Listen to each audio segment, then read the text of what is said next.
Delhi police అధికారి తనతో దురుసుగా ప్రవర్తించారని సంచలనమైనటువంటి వ్యాఖ్యలు చేశారు ఢిల్లీ ముఖ్యమంత్రి అరవింద్ కేజ్రీవాల్. గతంలో తమ నేత మనీష్ సిసోడియాను కూడా లాక్కెళ్ళింది అదే పోలీస్ అంటూ కూడా ఆయన మీద ఆరోపణలు చేసిన నేపథ్యంలో ఈ అంశానికి సంబంధించి మనతో మాట్లాడేందుకు ప్రముఖ రాజకీయ విశ్లేషకులు కృష్ణకుమారి గారు మనతో ఉన్నారు. మేడంతో మాట్లాడదాం. మేడం నమస్తే. మేడం, ఇక్కడ ఢిల్లీలో ఒక ప్రత్యేక పరిస్థితి ఉంటుంది. కేంద్ర ప్రభుత్వం అధీనంలో పోలీస్ వ్యవస్థ ఉంటుంది. దానివల్ల వాళ్ళకి డైరెక్ట్గా అక్కడి నుంచి ఆదేశాలు వస్తాయి. అదే మన రాష్ట్రంలో ఒక సీఎం మీద ఏదైనా ఒక చర్య తీసుకోవాలి అంటే మన పోలీసులు అంత సాహసం చేయరు. ఢిల్లీలో చేస్తారు. పైగా అసలే కోతి ఆ పైన కళ్ళు దాగింది అన్నట్లు అసలే ఢిల్లీ పోలీసులు. పైగా వాళ్ళకి ఎల్లమన్నది ఎవరి మీదకి? వాళ్ళ బాస్, అసలు బాస్ మోడీ బాస్కి బద్ధ శత్రువైన కేజ్రీవాల్ మీదకి. మరి మామూలు కోతికైతే కొంచెం భయం వేస్తుంది, కళ్ళు దాగిన కోతికి ఇంకా భయం ఏముంటుంది? అందుకని అలా వేరంగా వేస్తుంది ఆ కోతి. అలా చూడాల్సింది తప్పితే వేరే చూడటానికి ఏమీ లేదు. ఈ మొత్తానికి మోడీ యొక్క నియంతృత్వానికి, నిరంకుశత్వానికి పరాకాష్ట ఇది. తనకి అడ్డున్న ప్రతి వాళ్ళని దారి నుంచి తప్పించడానికి, అది కూడా వాళ్ళు మళ్ళీ తలెత్తకుండా, ఇప్పుడు నాగబాబుని చంపాలి అంటే అది ఎట్లా చస్తుంది? పాము మీద కొడితే చావదు, పడగ మీద కొడితేనే చస్తుంది. అలా వాళ్ళని నడినెత్తిన కొట్టి చంపాలి అన్నంత కక్షలో, అంత శత్రు నిర్మూలనలో, శత్రుశేషం ఉండకూడదు అనే అంత పరిస్థితిలో మోడీ ఇవాళ స్వైర విహారం చేస్తున్నాడంటే నమ్మండి. ప్రతి రాష్ట్రంలోనూ ఇదే పని, రాక్షసత్వం అన్నమాట. ఇప్పుడు ఇక్కడ తెలంగాణలో అయినా అంతే, రేపు ఆంధ్రప్రదేశ్లో అయినా అంతే, కర్ణాటకలో అయినా అంతే, ఎక్కడైనా అంతే. మరి ఈ రాక్షసత్వం ఇంత ప్రబలటానికి కారణం ఎవరై ఉంటారు? ప్రతిపక్షాల అనైక్యతే అధికార పక్షం బలమై కూర్చుంది. వీళ్ళ అనైక్యత. మోడీకి ఇండియా కూటమి ఏర్పాటు చేస్తున్నాను అని చెప్పిన నితీష్ ఒక పెద్ద కోవర్ట్. నితీష్ చేత ఇండియా కూటమి ఏర్పాటు చేయించి ఈ ఇండియా కూటమిలోకి ఎవరెవరు వస్తారు, అసలు ఎవరెవరు నా శత్రుపక్షం అని తేల్చుకోవటానికి మోడీ ఒక ప్లాట్ఫామ్ క్రియేట్ చేయించాడు నితీష్ చేత. అందరూ పొలోమని వచ్చారు, మేము అనుకుంటా వచ్చారు. ఆ వచ్చిన వాళ్ళందరినీ వరుసపెట్టి చూస్తున్నాడు. ఇప్పుడు శత్రువులు ఎవరో తెలిస్తే కదా యుద్ధం చేయటం సులువయ్యేది. నితీష్కి ఇచ్చిన ప్రోగ్రాం అయిపోయింది, అతనికి ఇచ్చిన టాస్క్ అయిపోయింది. ఇదో పెద్ద బిగ్ బాస్ అనమాట, బిగ్ బాస్ హౌస్ ఇది. నితీష్కి ఇచ్చిన టాస్క్ అయిపోయింది, శుభ్రంగా సీఎం అయిపోయాడు. అసలు నితీష్ ఏం మాట్లాడాడండి? ఎంత నమ్మకం కలిగించాడు. నా జీవితంలో నేను బీజేపీని నమ్మి మోసపోయాను, నేను ఇంకొకసారి ఆ బుద్ధి తక్కువ పని చెయ్యను అన్నాడు నితీష్. అని ఏం చేశాడు? ఆ వయసుకైనా బుద్ధి జ్ఞానం ఉండక్కర్లా, గౌరవం ఉండక్కర్లా, వాళ్ళ కోసం చేసి పెట్టాడు. ఈ ఇండియా కూటమిలోకి ఎవరెవరు వస్తారు, ఎవరు ఉంటారు, ఎవరు నిలబడతారు అనే వాళ్ళందరి సంగతి వరుసపెట్టి చూస్తున్నాడు. వాళ్ళల్లో ఒకటి చంద్రబాబు నాయుడు కూడా ఇండియా కూటమిలోకి వస్తాడనుకున్నారు. కానీ ఇండియా కూటమిలోకి రానివ్వకుండా చేయటం కోసమే ఆ రోజు ఆ కేసు పెట్టింది. ప్రతి రాష్ట్రంలోనూ ఎవరైతే తనకి ఎదురొస్తారు అనుకున్న వాళ్ళందరి మీద ఆ రాష్ట్ర ప్రభుత్వంని చేజిక్కించుకుని, అంటే వాళ్ళ ద్వారా ఇప్పుడు ఆంధ్రప్రదేశ్లో ప్రతిపక్ష నాయకుడి మీద కేసు ఎవరు పెట్టగలుగుతారు? అధికార పక్షం. ఆ జగనే ఆయన చేతిలో ఉన్నాడు. ఇలా మీరు ప్రతి రాష్ట్రాన్ని తీసుకుంటే కనుక ఇలా ఒక్కొక్కళ్ళని వరుసపెట్టి వాళ్ళంతా చూస్తున్నాడు. ఈ చూసే ప్రోగ్రాంలో ఇవాళ కేజ్రీవాల్ వంతు వచ్చింది. ఈ కేజ్రీవాల్ వీళ్ళలాంటి మామూలోడు కాదు, అతన్ని డబ్బులతో కొనలేము.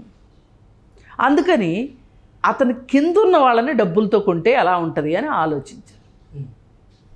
ఆ కిందున్న వాళ్ళకి మనీ ట్రాప్ వేశారా, హనీ ట్రాప్ వేశారా, ఏ ట్రాప్ వేశారో తెలియదు, కానీ వాళ్ళనైతే ట్రాప్ చేశారు. ఆ ట్రాప్ చేయడానికి ఉపయోగపడిన పెద్ద మనుషులు ఎవరెవరు అంటే గనక కవిత, మాగుంట శ్రీనివాసరెడ్డి, అరబిందో హరీష్ చంద్రారెడ్డి, అలాగే ఇంకా ఇంకా ఎవరో నాయర్లు, వాళ్ళు వీళ్ళు చాలామంది ఉన్నారు. అసలు వీళ్ళందరినీ ఇంత తొందరగా అప్రూవర్లుగా, ఒక కేసులో ఒకరు అప్రూవర్ అవుతారు, ఇద్దరు అప్రూవర్లు అవుతారు, ఇంతమంది అప్రూవర్లు అవుతారా? వీళ్ళందరి చేత కేజ్రీవాల్ పేరే చెప్పించారు. అంటే దీని అర్థం ఏంటి? ఇది ఒక పకడ్బందీ కుట్రనే కదా. ఈ పకడ్బందీ కుట్రల్లో కేజ్రీవాల్ని ఇరికించటం కోసం ఎంతమందిని వాడారు, ఏం వాడారు, ఎలా వాడారు అన్నది ఈ సంవత్సర కాలం నుంచి పేపర్లో వస్తున్న వార్తలే తార్కాణం దానికి.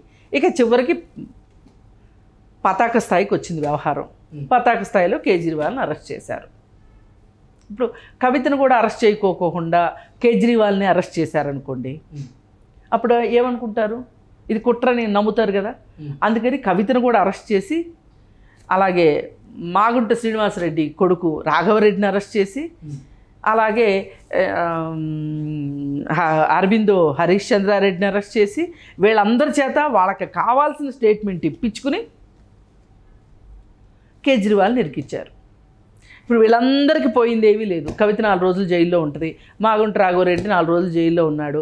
ఇది జీడిపాకంలాగా సాగుతూనే ఉంటుంది కేసు. హరీష్ చంద్రారెడ్డి జైల్లో ఉండొచ్చాడు. కానీ ఇక్కడ ఎవరికి ఎక్కువ నష్టం? ఈ దేశానికి ఎక్కువ నష్టం కేజ్రీవాల్ని లేకుండా చేయటం. ఇదే బుద్ధి జ్ఞానం గనక కేజ్రీవాల్కి, కాంగ్రెస్ వాళ్ళకి ముందు నుంచి ఉండున్నట్లయితే గనక వీళ్ళు సీట్ల కోసం, వాటి కోసం, వీటి కోసం, వీళ్ళ ఈగోల కోసం, పర్సనల్ ఈగోల కోసం వెళ్ళకోకుండా నేనే పెద్ద నాయకుడిని అనుకోకుండా ఉన్నట్లయితే మోడీకి ఇంత కాళ్ళు వచ్చాయి కాదు ఇవాళ. అందుకే రాజకీయాల్లో హత్యలు ఉండవు, ఆత్మహత్యలు అనేది ఇందుకే. వీళ్ళు కలిసికట్టుగా ఉన్నట్లయితే గనక ఇలాంటి పని జరిగి ఉండేది కాదు.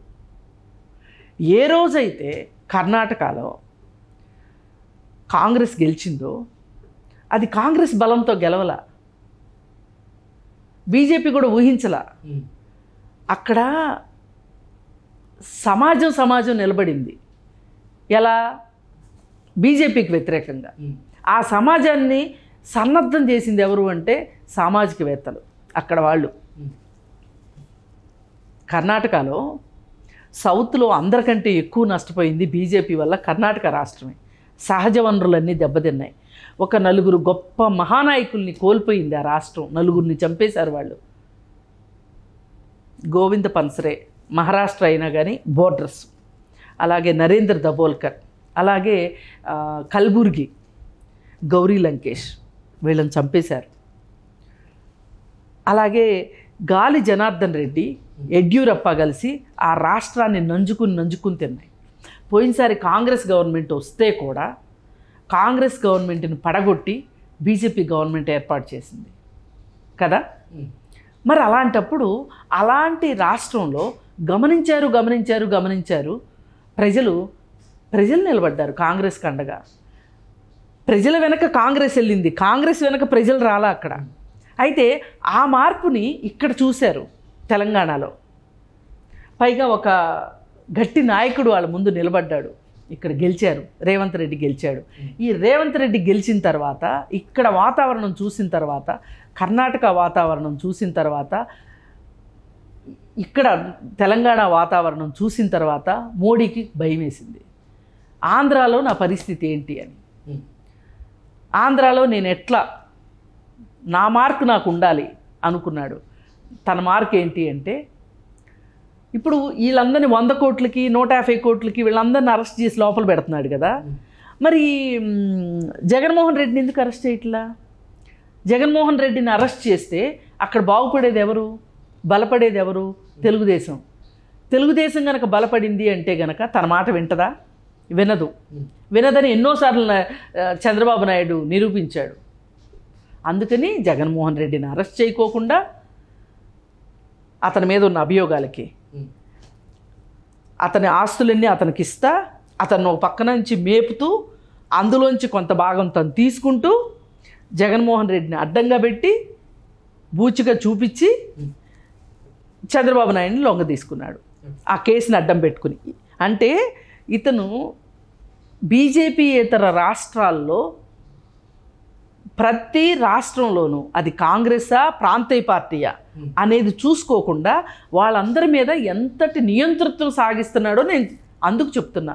దీనికి ఆప్ మాత్రం లేదంటే కేజ్రీవాల్ మాత్రం ఎట్లా మినహాయింపు ఉంటుందండి? అయితే ఢిల్లీ పోలీసులు నిజంగా కేజ్రీవాల్ పట్ల దురుసుగా ప్రవర్తించారు. ఖచ్చితంగా ప్రదర్శిస్తారు. వాళ్ళకున్న ఆదేశాలు అలాంటి. అసలోడే చెప్తుంటే వీళ్ళకేం పోయిందండి? పైగా కేజ్రీవాల్ ఇప్పుడు ఎట్లా ఉందంటే ఢిల్లీలో బీజేపీ పార్టీ తన పట్టు ఉండాలనుకుంటుంది. ఎందుకంటే కేంద్ర ప్రభుత్వంలో తను ఉండగా తన చంకలో ఇంకొకటి ఎక్కితే ఎందుకు ఊరుకుంటుంది? ఒక రకంగా చెవిలో జోరీగలాంటోడే. ఢిల్లీలో వేరే వాళ్ళు అధికారంలో ఉన్నారు అంటే కేంద్ర ప్రభుత్వంలో ఏ పార్టీ ఉన్నా సరే ఆ పార్టీ కాకుండా ఇంకొక పార్టీ ఉంది అంటే అది చెవిలో జోరీగే. ఏంటి నీ పక్కన నువ్వే అధికారం తెచ్చుకోలేదు కానీ దేశం అంతా వెళ్తున్నావా అని ఎగతాళి చేస్తారు కదా. ఎవరో చెప్పినా వీళ్ళకు ఉంటుంది కదా ఆ బాధ ఏదో. అందుకని పైగా కేజ్రీవాల్ కూడా పరిపాలన బాగా చేస్తున్నాడు. స్కూలింగ్ వ్యవస్థను ఎంత బాగు చేశాడు. ఇప్పుడు ప్రపంచం మొత్తం ఢిల్లీ స్కూలింగ్ వ్యవస్థ గురించి మాట్లాడుకుంటుంది. మరి ఇలా ఉపేక్షిస్తే అసలు తనకి అడ్డే ఆపై కూర్చుంటుంది. ఇప్పుడు ఆప్ మీదకి ఓవైసీని వాడాడు, కాంగ్రెస్ మీదకి ఓవైసీని వాడాడు, అసదుద్దీన్ ఓవైసీని వాడాడు. ఇప్పుడు గుజరాత్లో లేకపోతే ఆపన్ను కాంగ్రెస్ కలిస్తే గనక బీజేపీ ఎట్లా గెలిచేదండి గుజరాత్లో? ఒకవేళ ఎక్కడ గెలుస్తుందోనని గుజరాత్ వెళ్ళి పోటీ చేశాడు ఈ పెద్ద మనిషి. అందుకే ఈ పెద్ద మనిషి మీద ఈడీ లేదు, బోడీ లేదు, ఏమీ లేదు ఓవైసీ మీద. ఇట్లా ఎక్కడికక్కడ తనకి అడ్డొస్తారు అనుకున్న వాళ్ళందరినీ నిర్దాక్షిణ్యంగా చట్ట వ్యతిరేకంగా రాజ్యాంగ వ్యతిరేకంగా తొలగించుకుంటూ వెళ్ళిపోతున్నాడు అప్రతిహాతంగా. ఇది ఒక చూస్తూ ఉంటే మొత్తం భారతదేశానికి బీజేపీ మేఘాలు కమ్ముకున్నాయా అన్నంత పరిస్థితి తీసుకొచ్చి దీనిలో మంచివాళ్ళు చెడ్డవాళ్ళు, ఇలాంటి లాబీదారులు, కవిత లాంటి వాళ్ళు, లేదు అంటే ఇంకొకరు అందరూ తెలుసో తెలియకో తలా ఒక చెయ్యేశారు బీజేపీని పెంచడానికి.